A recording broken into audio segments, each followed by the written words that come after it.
Hey, everybody. Welcome to Daniel Davis Deep Dive, live from Washington, D.C. And we have with us as a guest today the ever popular Matthew Hoh, former State Department official, former combat Marine, and all around great guy. Matt, welcome back to the show. Thanks, Danny. It's good to see you. You know, we should schedule one of these one day where we just sit and talk about good stuff because, you know, off camera, you and I do that a lot. But it seems like every time we get on here, it's always talk about some problem that we have and something needs to be fixed. But, well, I'm glad we got somebody that's a good guy like you that cares about people to come and talk about those things and put some positives into it. So I'm glad for that. But we do seem to hit on these issues a lot. Yeah, it's unfortunate. There doesn't ever seem to be a break, right? You know, it doesn't seem to ever be a break, even for a week when there's not something to talk about that is not, you know, life and death and, you know, extremely serious with long-term continuing consequences. So yeah, maybe, I don't know, maybe in the new year we'll find something. maybe we will. Let us hope. Let's just put a little bit of hope into the future here that we can get back to something like that, because that would sure be great. But nevertheless, even with this, it's useful, I think, and one of the reasons we have Daniel Davis Deep Dive is because we can provide some context for what's going on. Oftentimes, people see things in the news and they just see reports; they don't see any explanation for it, and sometimes you can get the feeling like things are inevitable or this is just the only way things are. And you need some context for some things. And that's what we do here. And that's what we're going to do right now in this situation. We want to talk today about a situation you probably see in the news. It's in there quite a bit here of late. And that is the U.S. has been firing airstrikes into Syria. We have been on the targeted end and receiving of lots of drone attacks and missile attacks and mortar attacks, et cetera, on our troops in Syria and in Iraq. And in case any of you have missed it, though, here's kind of the latest issue of the situation on that. The Pentagon says they're being hit by Iranian-backed militias provoking U.S. airstrikes in Syria early today. Tonight, the Pentagon says Iranian-backed militia groups are at it again, launching another drone attack on a base with Americans, this one in western Iraq. There were no casualties. But it comes just hours after a U.S. show of force intended to stop Iranian-backed attacks against U.S. troops in the Middle East. The U.S. conducting 2 airstrikes in northeastern Syria overnight, and according to the Pentagon, hitting buildings housing weapons and ammunition. The Pentagon saying the facilities were used by Iran's Islamic Revolutionary Guard Corps and affiliated groups. The U.S. says its strikes are designed to stop the attacks without sparking a regional war. Yeah, that's the issue there, is it how to respond to these things without starting a war, without getting of our troops killed. But, you know, it's important to, I think, point out how we got here. And we talk about providing context. Many people, when you see these reports like the one we just showed there, you think, well, this is just the issue. Iran's just a bad actor. And man, they're just going to keep doing this. And this is the way it's being characterized by many. And you know, we got to go in there and punch them hard, as Nikki Haley said on the last Republican debate here. We just got to hit Iran hard and show them who's boss. And then, of course, they'll back down is the idea on that. They're the fantasy on that. Yet even as this clip showed there, when we have punched them hard, it's had no effect at all. But to understand a little bit of why they're even there, let's go back a little bit and try to figure out, you know, when they came back in the first place. Now, a lot of this really goes back to the U.S. war in Iraq in 2003, when we went in on fraudulent justification of weapons of mass destruction. And I think we all know how that worked out. But an unintended consequence of that was the formation of Al-Qaeda in Iraq, which is an offshoot of Al-Qaeda, who was, of course, everybody knows was the, you know, bin Laden and all that, 9/11. I think we all have a vivid understanding of that. But as we got into this insurgency in Iraq, we started fighting the Al-Qaeda. Then we started getting with some of the with some of the Iraqi Sunni insurgents. I actually got them on our side to go after Al-Qaeda in Iraq. That we jointly wanted to, they were an enemy of both. So we significantly harmed them and damaged them, but didn't destroy them. And so they kind of went back and licked their wounds a little bit. In about 2012, 2013, they reformed into the Islamic State. And so then they started having operations in Iraq and in Syria.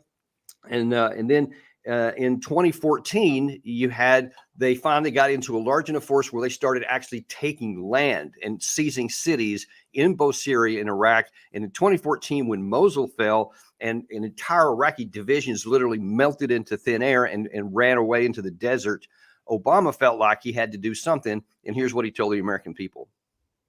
We're prepared to send a small number of additional American military advisors, up to 300, to assess how we can best train, advise, and support Iraqi security forces going forward. But he was quick to reassure a war-weary public that this is not the start of a major troop commitment. I think we always have to guard against mission creep. So let me repeat what I've said in the past. American combat troops are not going to be fighting in Iraq again. Yeah, you always got to be careful with mission creep, but dang it, we're not going to do that then. But see, then, Matt, what these guys, Obama and others before and after, they always start off with a little bit here, a little bit there, and then we start expanding because a couple of hundred doesn't really get any notice, but then you get 300 here, 400 there, then things start adding up. And then the next year, he went from Iraq to Syria. President Obama said he's expanding the military force in Syria by sending 250 additional special operations troops to train and assist local forces fighting ISIS. This raises the U.S. troop presence in Syria to 300 on top of the growing American footprint in Iraq. So, Matt, are they right, or was Obama right? Did we have to send those troops both into Syria and then Iraq? Danny, it depends upon when you want to set the date for the time machine, right? What point do you want to go back and reconsider your decisions? And what point do you want to go back to and say, this is what should have been done?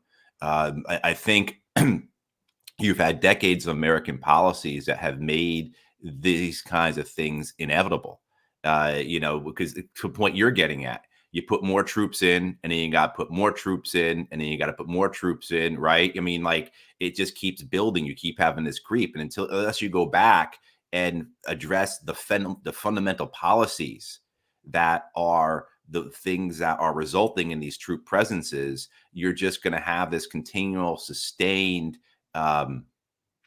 American presence that, something happens and you have to respond to that. And then, and it just builds. And that's essentially what mission creep is. Certainly they could have done things much different in Syria, primarily not pursuing a policy of trying to exact regime change on the Assad government, Right. through, right. And the same thing too, even in Iraq, one of the reasons why the Islamic State has success in Iraq in 2012, 2013, 2014 is because the Sunni population has been, victimized by the majority Shia population. You're right. That type of oppression causes the Sunnis to look for help, and who's there to help them? Who's the only help they can find? It's the Islamic State. So, yeah. I remember I studied a lot about the first part with the Mosul there. It's ironic. It was so ironic that the big push that started with this, Iraq had, I believe it was 2 full divisions that were manning Mosul at various places in here. And ISIS sent 1,000 guys into Mosul intending for it to just be a raid and then to leave, because they know they're obviously outnumbered, whatever it is, 30, 40,000 to 1,000. But because of the Iraqis, 2 things, because the mainly Shia Iraqi army was so poorly trained and their leaders were so awful because they had been put into there by Maliki because of their political connections, not because of their military capacity. So they were terrible military leaders. They just started to crumble, and underscored because, as you just said, a lot of the Sunni population were victimized even by the Shia military there, that they eagerly turned to help the Islamic State. And all of a sudden, all those guys ran, and Islamic State is like, whoa, we have a whole city now. It was crazy. Right. And it's two aspects of American policy here that, you see it really exposed for what they are. One, it's the divide and conquer policy, which empires throughout time have utilized. But here you have this. If you divide and conquer, well, the side that is losing out, the side that is being oppressed, the side that has the world superpower against it, they're going to look for help wherever they can get it. And very often that comes in very extreme forms, like we saw in Iraq. And then the other part of it is, well, through this divide and conquer policy, if you're particularly pursuing the use of proxy forces, and the main driving impetus, the reason for those proxy forces being on your side is money, is cash, that's going to just create a system that is incredibly corrupt. So what you have in 2014, and it's also transactional, and it can change tomorrow if the money gets better somewhere else. That's exactly right. And then so what you have then is you have an Iraqi army in 2014 that's not a military outfit; it's a business deal, right? You mean so? Right. Well said. Yeah, I mean, so that's the whole thing. Particularly too, I mean, it's so egregious there, as you could probably explain it better than I can, where everybody buys their position. Yeah. Right. So if you want to be a battalion commander, it's however X amount. You know, you want to be a brigade commander, it's 3 times X. You know, I mean, so but this is, you see those consequences of American policy really play out in 2014. The futility, the counterproductive nature, the stupidity of divide and conquer, and of having proxy forces that are motivated primarily by money. Yeah, and the issue with that is that doesn't actually solve any of the problems that led to conflict in the first place. And the only reason we're supposed to use our military, well, the fundamental reason is only to defend our interests if we're attacked. That's the primary purpose. And so a lot of these other things are just extraneous things are not intended to anyway. But even if you go to the next level and say, well, they need to accomplish something of strategic value, not just tactical actions. So we do things that have tactical actions, but that don't contribute to any sustainable outcome. And so then you're left with this, you can accomplish every tactical task, but at the end of the day, you've got a strategic loss. So that seems to be what we have been doing here. Yeah, that's a really well said, Danny. I mean, really well said. I mean, in this, that ultimately then goes back, I believe, to, well, you know, the first day of International Relations 101, you're taught that, you know, foreign policy is ultimately the reflection or the product of domestic politics. And you see that where we have a domestic political system that is so wrapped around, that is so motivated, really its whole being is encompassed by the short term. Right. Whatever's going to be on the next news cycle, that's what our domestic politicians, that's what our domestic policy reflects. And so our foreign policy, by extension, right, that's what it ends up looking and then like. the 2-year election policy, which are intertwined, I think. Right, exactly. You never can't longer than that either.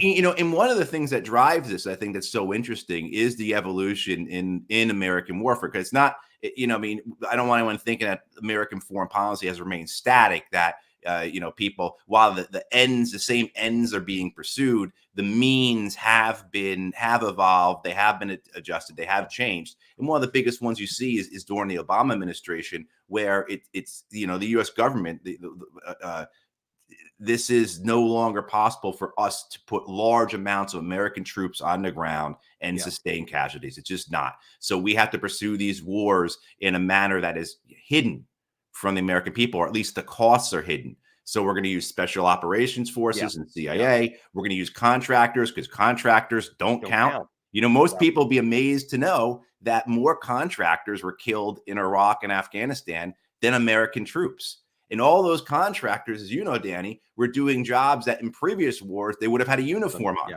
Right. So the true number of KIA for Iraq and Afghanistan for the U.S. military is not 7,000. It's really about 15,000. And the same is true right now on the ground in Syria. I mean, they keep saying this number. There's about 900 U.S. troops there. There's about 2,500 in Iraq.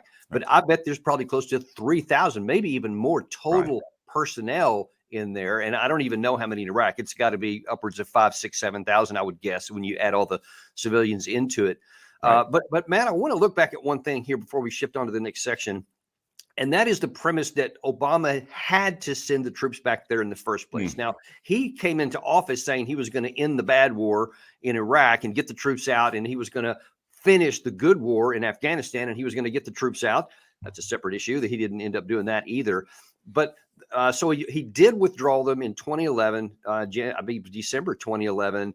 as he had promised to do when he first came into office. And he said, "Yay, I did what I said. I made my promise."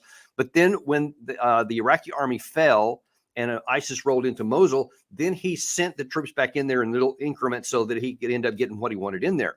But what I have argued in the past is that he did not need to send any American troops back, not advisors, nobody, because it was ultimately Baghdad's problem. They are the ones that got themselves into this for the very reasons you just mentioned about the Shia and the buying of positions, and they could have gotten themselves out there. It would have taken longer. It would have been more costly for them. That's their issue. They should have solved it. We shouldn't have even gone back in there, in my view. Right, exactly. I mean, you saw when you were there, you saw firsthand how effective the popular mobilization forces were, the Shia PMF, the Shia militias were, and ISIS did advance not far from Baghdad. They made it down to past Tikrit, I think down by near Balad, but then they were stopped by an organized Shia resistance. And they would have been rolled back, as you said, regardless. It might have taken longer, but they would have been rolled back regardless. But at that point, though, the media frenzy about this and how effective ISIS's own propaganda, their own media operations were. They were televising themselves, cutting off the heads of people, and the victims of their atrocities were seen throughout the world, and they were presenting themselves as an organization that had, or they were being presented more, I should say, as an organization that came out of the ground. That this is just pure evil. Like, these are like the orcs from Lord of the Rings. They've just come out of like some cauldron someplace, and there's nothing you can do but like termites in your house coming out of the ground. There's nothing you can do but destroy them. And that is at that point, when you get to that point in 2014, politically, what is possible for the president.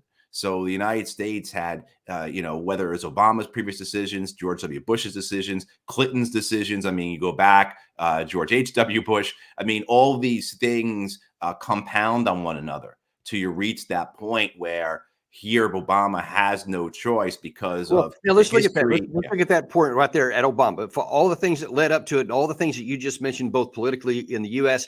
and tactically on the ground that existed there. Did Obama have a choice? So he said he got out of there in order to, to make it good on his campaign promise. But what was the political cost to him to not go back in with some of these troops? And because when you're talking about these smaller numbers, that's not going to make any difference other than psychologically, perhaps for the Iraqis to, we got the Americans on our side. But it's not going to act. They're not even fighting. So it's not like they went back and pushed ISIS back.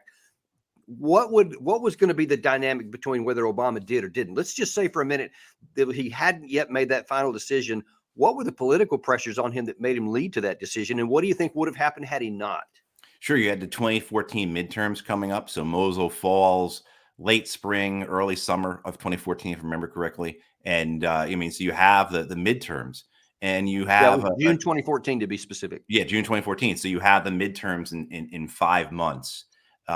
And you have had successive Democratic Party losses. I mean, people remember the Democrats during Obama's time in office lost more than 1,000 seats across the country. In terms of at the federal level and at the state level, 1,000 seats. So the Democratic Party in the White House were constantly under this pressure to not bleed out more politically. So I think that type of, a Democratic president, the first Black president to not respond forcefully. They also had seen how successful, I think, the escalation of the war in Afghanistan was politically. While even though most of the American people were against that, particularly by 2012, 2013, by 2013, actually, the Afghan War is the most unpopular war in American history. But what you have, though, is it takes the pressure off because people aren't voting on that. Obama has. What did you say this? I remember, Matt, because the Republicans had been hammering on him almost from the outset that he gave away Iraq and that it was a big mistake. I think John McCain was a big one on that. And so now he looked weak, and now they're saying, aha, see, I told you, you left behind, you left too early, and now then they have risen again. That was one of the big things. And so that was one of the big pushes. And there was this pressure too, because whenever what you would have is particularly in his first term, people like David Axelrod or Rahm Emanuel saying to the president, like, yeah, look, if you want to follow this, that's one thing. But if a bomb goes off in Times Square, remember there was the attempted Times Square bombing, bomb goes off, you're going to pay politically. They are going to raise bloody hell. So politically, it's best to just go along. You don't have to go as far as McCain or Graham on these wars, but go along and be seen as tough. Because ultimately what it came back to was that Obama's priorities were domestic. Obama's priorities were his healthcare priorities. He was also dealing with, at that point, 2014, we were still staggering through the end of the Great Recession. So there was still enormous economic issues at play. Great point. Yeah. Yeah. I mean, so it just becomes, like anybody, at the end of the day, you can only have so many priorities. And so what you had seen, and this goes back to what we were talking about, how by taking American troops off the ground. So what Obama was assured of when they went back into Iraq was that Americans would not be killed. And there were some killed, but very few relative to, say, the occupation of Iraq. And what that does is it keeps it off the papers. People aren't as concerned. They may be against it, but people are. So by the time the Afghan war becomes most unpopular war in American history, over 80% of Americans saying the war in Afghanistan is not worth it. It's a mistake. And this is about December 2013, if I remember correct. Yeah. You're taking very few American casualties at that point in Afghanistan. And the pretext is that we are getting out of Afghanistan. And so what Obama was assured when he goes back into Iraq was, one, this will alleviate political pressure, that you will not be a target. You can concentrate on your domestic priorities, and there will be very little cost, that we are just going to be dropping bombs. And if anyone's killed, it's going to be our Delta or SEALs or CIA guys, and we can kind of keep that on the down low. Yeah. So, I think that's a lot of the calculation. It does. That's just such a great analysis and putting things into context. But it does not alleviate the requirement for leadership and to not just use the troops as a convenient way to push things off the headlines so that you can get your domestic issues going here, because those are ultimately men and women. And as we now are about to see, those temporary short-term decisions for Obama have led to continued ramifications to this day. Now, let's see how we got after Obama left. Things continued to dwindle because President Trump came into office. And he's like, okay, well, I got these troops here. You know what? Let's give them an actual tactically achievable mission to rid ISIS of their holdings in Raqqa in Syria and in Mosul and Iraq. Now, once those missions were finished, by any assessment, especially, even politically talking about domestics, then Trump should have withdrawn them. And in fact, in 2019, once the last of the territorial holdings had been done, Trump actually did say, all right, now we're going to bring the guys home. Now we have a new dynamic to watch in the United States, is that the swamp, or the so-called foreign policy elite, turns against him. And we saw stuff like this. I'm distressed to be on the floor of the Senate today with my colleague, Senator Graham, to express our deep and profound disappointment in President Trump's decision to withdraw U.S. troops from northeast Syria. We had the opportunity to visit Syria this summer, and we saw what a difference our troops had made there in the fight against ISIS and stabilizing northeast Syria along the Turkish border. Okay, now there was another issue here, that it wasn't just the Congress, but it was also within his own cabinet. We're going to get to that in just a second, Matt, but I want to zero in on the last part of the senator's comments here, because that's really symptomatic of stuff I saw all throughout both the wars in Afghanistan, in Iraq, and in Syria today, is that these belief that, boy, I saw with my own eyes, our troops, they're making a difference. Yeah. And I'm pretty sure that you saw some of these congressional delegations when you were there. I certainly did, where they were coming and they were showing what we called the dog and pony show. They had PowerPoint slides. They were taken to very select places and told what they're seeing and told about all this progress. And so they go back and sincerely say, wow, this is great stuff. But here's the thing. That has nothing to do with American national security. Even what she's saying there, Okay, that may be fine for the Syrian Democratic Force. Our army is not designed to defend the Syrian Democratic Forces. It's to defend America. But she conflated those things and made them one. Right, exactly, and you made me laugh because, yeah, I participated in a number of those dog and pony shows. I mean, you just did it over and over again. You had it for people to understand when VIPs would visit, and so this would include, not just members of Congress, but media, any type of folks coming in from DC, government or non-government. You would take them on these tours, and you would go to basically like Potemkin villages, places that you had full control over, where you had a very pliant local population. They were probably all on the take, and they saw their success through you. And you took these VIPs, you took these media folks, these congressional members, on these tours that were completely scripted. And so even the point when members of Congress would come and they would visit, and they'd always want to eat lunch with, Marines or soldiers from their home states or from their districts. Who do you think we sent to talk to them? Right. Right. Absolutely. It was very carefully selected. And so, certainly what they saw, and the fact that they don't have the sense to understand that, they think they're getting unvarnished truth, is just really. Matt, I never got invited to go to one of those to be met with the members of Congress. I don't know why that was, but they never selected me for something like that. I can, I can tell you stories about this where Jack Murtha's legislative aide, and Jack Murtha, people remember, he was a member of Congress, and he was one of the first. He was for the Iraq War, and he was one of the first to turn against it. He was very angry, and he was against Obama's escalation in Afghanistan, and he sent one of his guys over. And I remember the guy shows up and he says, and he was wise to the whole dog and pony show circuit, and he said that, and one of the people put him in touch with me when I was there, because they knew I would, run my mouth, and I certainly did. And then not very long later, when I resigned in protest, I was on the front page of the Washington Post. This guy says to Congressman Murtha, "Hey, remember I was telling you about that guy who was mouthing off when I was in Afghanistan? That's him."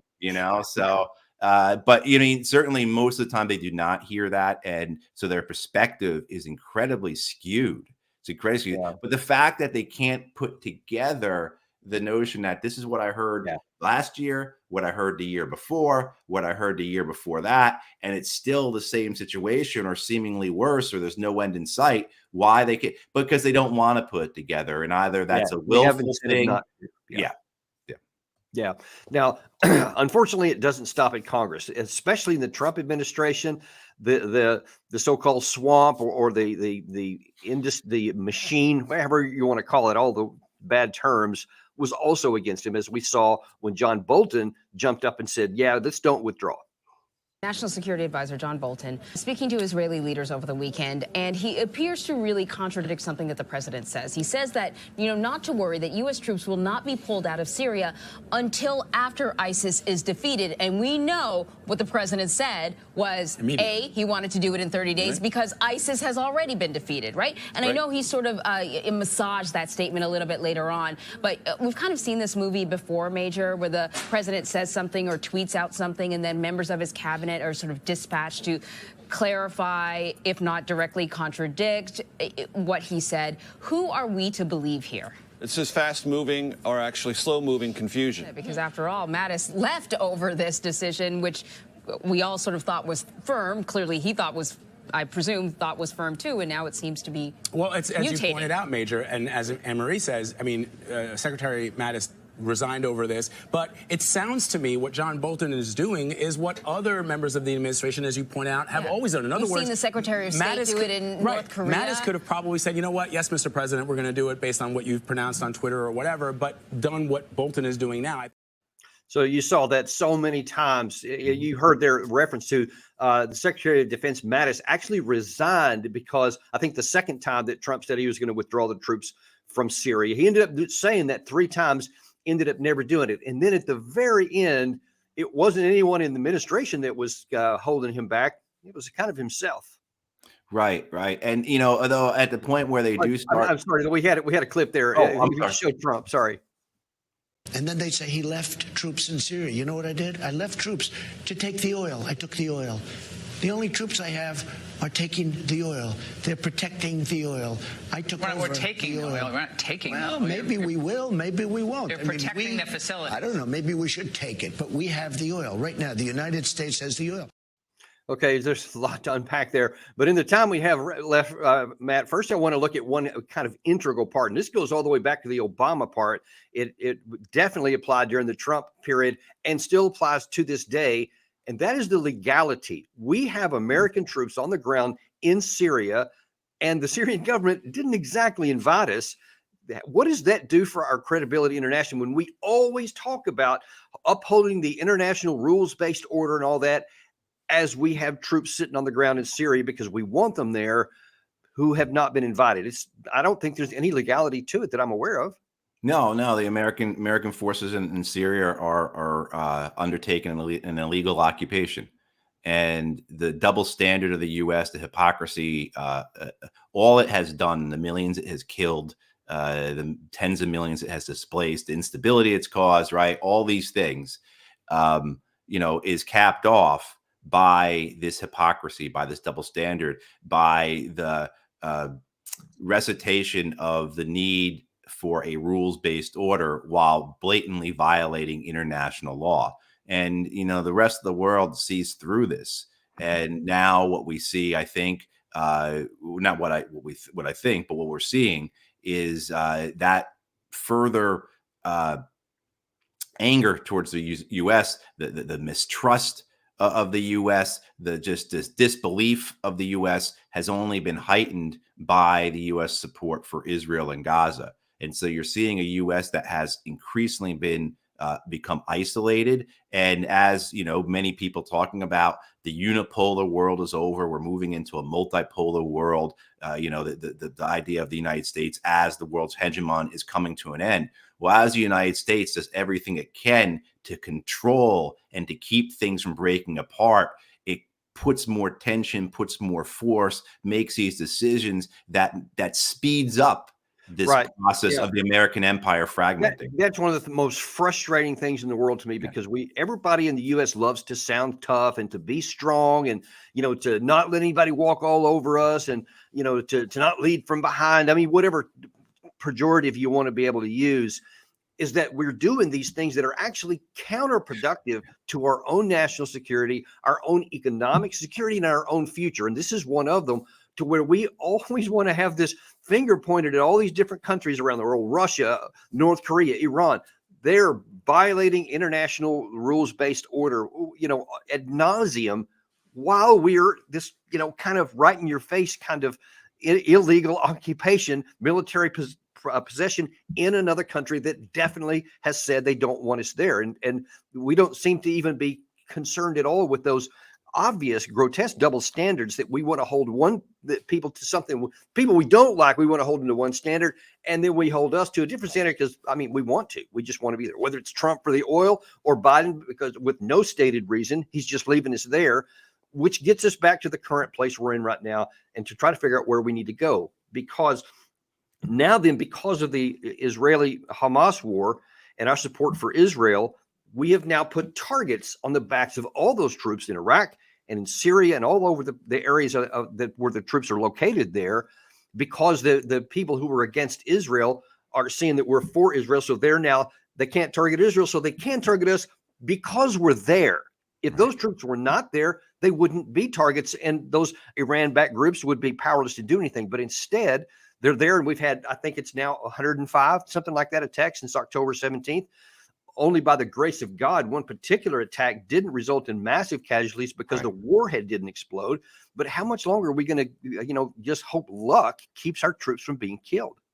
That's I think what many people see in American strategy is this idea that hope is the strategy. Hope it somehow gets better. Hope somehow it goes away. Hope somehow something, some deus ex machina occurs and something changes. But as we see in Iraq, these attacks going on, the Iraqis just had their provincial council elections on Monday, and the Shia groups did very well. So the groups that would tend to favor or definitely favor Iran did very well in the provincial council elections, and that's without Muqtada al-Sadr's group taking part. So the Shia bloc in Iraq is dominant. That is the complete miscalculation, to be polite, of everything the United States has tried to accomplish in Iraq for more or less the last 30 years. Trying even longer than that, I should say 40 years, because the whole idea has been to get Iraq to be our hedge against Iran, and it has just completely the opposite. Right? Just a miscalculation is a very polite way of saying what happened. Yeah. Hey, Matt, let me ask you this question, though, because in all honesty, so you did a great job of painting the picture around Obama with the domestic and the internal politics and all that in 2014 that led him in there. Use that same kind of lens here now and tell me, what is putting the pressure on Biden right now? Because by any just rational, especially military calculation, you would say, hey, redeploy those troops out of there. There's a bunch of other places in the Middle East we could move them that would redeploy them, take them out of risk, take us out of risk of getting sucked into a war, and still maintain all of our capacities with no diminution whatsoever. But he's not. He's afraid to move because one of the charges is that, if you leave now, man, you'll show how weak you are, because you'll show that the Iran-backed groups come in there. That was their objective, is to get America out, and you just were a tool of Iran, and you did that. So for sure he would face that kind of attack again. But what could the president do, given those realities, but to take care of our troops? How can he do that in this environment? Yeah, so his fear is that every Sunday, Lindsey Graham or Tom Cotton or Mitch McConnell are going to be on Meet the Press saying exactly what you said, and that's the political fear. But you also have decades of American policy that have created an inertia that anything other than moving forward, at the least maintaining a presence, is defeat. So this idea that they in DC, they look at the map of the world, and all those places that are shaded blue for the United States must remain that way. And if you want to be really good at running the empire, you expand it. So there's this institutional pressure, historical pressure to be there, because the idea of doing anything else it's just not possible. You can't do that. So you've had decades of people who've been in power who have viewed the world that way, who then have handed over that power to people who similarly view it, but that's been compounded by the experience. I had this experience one of the few times, I think the only time I ever talked to Donald Rumsfeld, of standing in the hallway, one of the corridors of the Pentagon, and I was a Marine Corps captain, and the Secretary of Defense comes over, and he's very nice and he's very charming, and he says, and I'm standing in front of a big portrait of Eisenhower, and he says, how old I am? I worked with that guy. That's how old I am. I said work, not new, right? So but the idea, though, is that history is never really that far back. In Eisenhower, he was a young officer graduating from West Point. He would have known officers who had fought in the Civil War. So history is never that far removed. But the lessons of that and those mindsets then are promulgated, are compounded upon. So you get to this point where I don't think our conversation here, in the parlance of Washington, establishment Washington, D.C., which both you and I have very publicly rejected, is that we are not serious. Because anything that is not a militarized solution, and more importantly, anything that would possibly give up a terrain, if you will, so parts of the empire, but then affect our credibility, is simply not serious. It can't even be broached. So the idea of pulling the troops out is something that, you couldn't get within 3 miles of the White House to suggest it. It's unfortunately, that's the reality of it. But the thing is, though, is then, of course, then it's what happens next then. What is going to be that I just used inertia. What is going to be that you talk about inertia, the black hole effect, if American troops are killed in Iraq or Syria? It won't just be Lindsey Graham and on Meet the Press saying that Biden is weak and he's hurting our credibility. but it will be calls by not just Republicans, but Democrats for massive American response. Yeah, you cannot allow our troops to just sit there and be attacked and do nothing. You've got to go, and I'm tired of these pinpricks. Go straight after the IRGC in Iran. Go after the Iranian leaders. Trump, Lindsey Graham's already saying that he'll be joined in a chorus, I think, by others. And so the perverse thing to me, which is one of the biggest drivers of why I'm so adamant to get troops out, is because the death of an American troop will not only not end that problem, it will be used as justification to get more people killed and to draw us deeper, which will then, of course, have the high probability that even more troops die as a result of that. That is what is so anguishing to me, because we can see the likelihood of that is very high, as opposed to pulling out now where we can, well, I don't even need to finish that sentence. It's just so disgraceful. I mean, we have all kinds of examples of like this, and it just puts the American, puts the United States in a worse position. It weakens us. And then, of course, the consequences physically, morally, economically for all this. But look at the decision making with regards to Ukraine. You know, the diplomatic options that were available were dismissed, and Russia was provoked. And I mean, all these things. And now here we are, almost 2 years into Russia's invasion, and Russia clearly is in control of what's going to happen. That's right. We actually had a show on that yesterday where we detailed all the things you mentioned were graphically detailed and leaving us in this bad position. Now, I just don't want to get into another bad one there, but maybe. Right. And then the other example that too is you see all the outrage about what's happening with the Red Sea, with the Houthis affecting global shipping like that. The outrage over that in Washington, D.C., but the idea that this would simply go away, the Red Sea problem would go away, is if we stop the Israelis from continuing their killing in Gaza. That is something that you can't, another thing that you couldn't broach. You would be treated as not serious when that is the only answer. And that's the actual answer. And that's why the Houthis are doing this. But understanding that and accepting these uncomfortable, inconvenient truths is it's forbidden in Washington. And it's just unfortunate because, I mean, really, you can go all the way back to Bush, Obama, Trump, now Biden. We don't have the requisite leadership that's willing to buck the political system to do the right thing. The thing that there's a lot of evidence is the right one. But, man, we could keep going on for hours here. And I'd love to. And we'll definitely continue this conversation when we have you back next time. We also want to take a look at some of these same concepts in the China-Taiwan issue, because there's a lot of even more minefields that we have to be careful to navigate there with some of these same dynamics. And I want to talk about that in a future show with you. But that's all we have for you today. Matt, thanks so much for being with us. As always, we're very grateful to have you on. Yeah, thank you, Danny. And Merry Christmas to you and your family. And the same to you. Yeah, and I hope in a new year we can see each other in person. But then in Merry Christmas and Happy Holidays to everyone who's watching and listening as well. And I say the same as well to you and to all you out there. But you actually get a chance to see we got another really good show for you this afternoon at 2:30 p.m. Eastern time. We have Professor Bartov, who's a former IDF soldier, is going to talk to us about who is Hamas. So if you want to tune back in for that, really enlightening things that you probably don't know from watching regular television, that will really open your eyes. So tune back in then. But in the meantime, we are unintimidated and uncompromised to bring you the truth that you need to make sense of your world. We will see you next time on Daniel Davis Deep Dive.